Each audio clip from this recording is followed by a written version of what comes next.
Sénateur Klein. Honorable sénateur, avec la retraite de la sénatrice Cordy, je prends la parole pour parler de 632. Elle m'a un peu joué un tour. C'était sur le projet de loi du patrimoine arabe. Elle m'a demandé si je voulais lire le discours et aujourd'hui, me voilà parrain du projet de loi. C'est un projet de loi d'initiative parlementaire de la Chambre des communes visant à instaurer le mois du patrimoine arabe en avril chaque année, qui a été l'initiative du député David McGuinty d'Ottawa-Sud. C232 a reçu le soutien unanime de l'autre endroit. Le projet de loi est à l'étude depuis le mois de mars de l'année dernière et maintenant que notre étude au comité des affaires sociales est conclue, essayons de franchir la ligne d'arrivée. Je suis sûre que notre sympathique porte-parole, la sénatrice Atoula-Jeanne, parlera du projet de loi avec éloquence. Par conséquent, je vais reprendre les mots de ce sénateur Baker et je serai bref. Chers collègues, les Canadiens d'origine arabe ont apporté d'immenses contributions à notre société diversifiée et multiculturelle. Les premiers immigrants d'origine arabe sont arrivés au Canada en 1882. Le tout premier immigrant arabe arrivé au Canada il y a 140 ans était Ibrahim Abou Nadir, qui s'est installé à Montréal. La population des Canadiens d'origine arabe compte aujourd'hui plus d'1 million de personnes et a augmenté de 75 % depuis 2006. Plus de 90 % de la population arabe du Canada vit en Ontario, au Québec et en Alberta, avec les plus fortes concentrations se trouvant à Montréal, à Toronto et à Ottawa-Gatineau. D'ailleurs, j'ai entendu une rumeur, d'après mon personnel, disant que le shawarma d'Ottawa est le meilleur du Canada. On m'a même suggéré de mentionner spécifiquement un établissement familial, le Shawarma Palace, qui est un favori de la région. Au cours de la décennie, à partir de novembre 2015, le Canada a accueilli avec fierté plus de 25 000 réfugiés syriens sur une période de 100 jours. Et en un an, la Saskatchewan avait accueilli plus de 1200 de nos nouveaux voisins. À l'époque, le premier ministre Brad Wall a déclaré, et je cite, « Le fondement de Saskatchewan se trouve dans notre devise provinciale. La force de plusieurs qui reconnaît que la diversité d'origine, d'expérience et de culture ne fait que nous renforcer. Plus que jamais, nous voyons la vérité de cette devise alors que nous accueillons chaleureusement ces nouveaux arrivants qui sont maintenant nos voisins et nos amis. » Fin de citation. Chers collègues, je fais écho à ces propos. L'immigration arabe en Saskatchewan et dans les prairies s'est traduite par de riches contributions au fil des générations. Un exemple intéressant que vous pourrez lire ce récit dans le plus grand journal du Canada, le Regional Leader Post. C'est le livre de cuisine de 2017 de Habib Saloum, Arab Cooking on a Prairie Homestead, donc cuisine arabe dans les prairies, qui est publié par les presses de l'Université de Regina.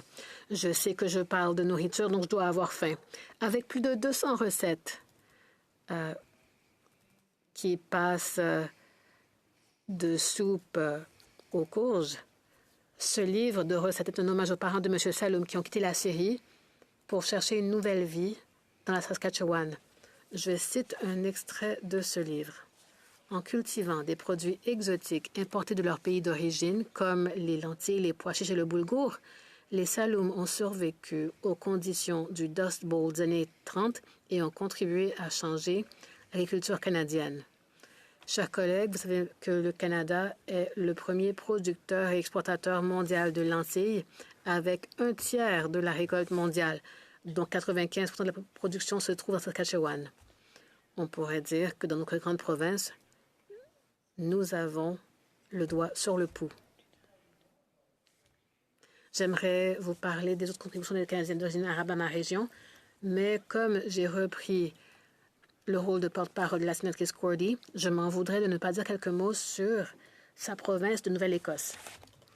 À Halifax, le Musée canadien de l'immigration situé au quai 21, qui est un excellent musée en passant, raconte une histoire intéressante. Je cite, « Au nord du Liban, à 1400 mètres au-dessus du niveau de la mer, il y a un village nommé Diman.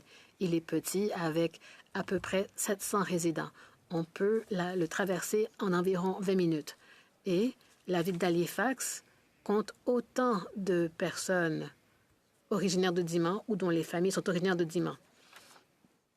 Ce qui est encore plus surprenant, c'est la réussite des membres de la communauté. Parmi eux, on trouve des chefs d'entreprise, des responsables communautaires, des politiciens provinciaux et fédéraux et certains des promoteurs immobiliers les plus importants de la ville. Halifax a une population importante de Canadiens d'origine libanaise, près de 4 fois supérieure à la moyenne nationale. La communauté en général, y compris les familles de Diman et les villages environnants, a eu un effet considérable sur la ville de Halifax, sa culture, sa nourriture, les noms de ses rues, son économie et son panorama. Fin de citation. En 2018, une statue commémorant les premiers immigrants libanais a été inaugurée à Halifax. Elle représente un voyageur libanais qui porte des vêtements traditionnels.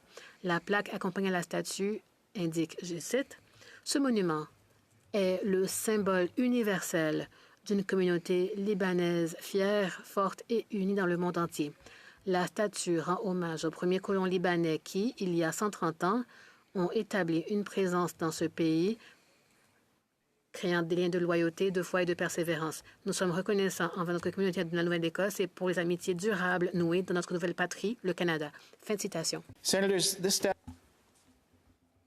Sénateur, cette statue et cette plaque célèbrent la communauté libanaise du Canada, mais le message est universel. Il s'applique à tous les peuples du monde entier qui sont venus dans notre pays à la recherche d'une vie meilleure pour eux-mêmes et pour leurs familles. Le mois du patrimoine arabe sera une occasion importante de réfléchir à un chapitre particulier de notre histoire canadienne que nous continuerons à écrire ensemble. En guise de conclusion, je souhaite remercier le député David McGuinty d'avoir présenté ce projet de loi. Je veux également remercier l'Institut canadien arabe pour son rôle dans cette initiative. Et comme l'a fait remarquer le député McGuinty, le mois du patrimoine arabe offrira aux Canadiens d'origine arabe l'occasion et l'espace nécessaire pour présenter leur culture, leurs talents et les raisons pour lesquelles ils sont fiers d'être à la fois arabes et canadiens, contribuant ainsi à nos communautés. Chers collègues, avec votre soutien, j'espère que ce projet de loi sera adopté et recevra la sanction royale. Merci.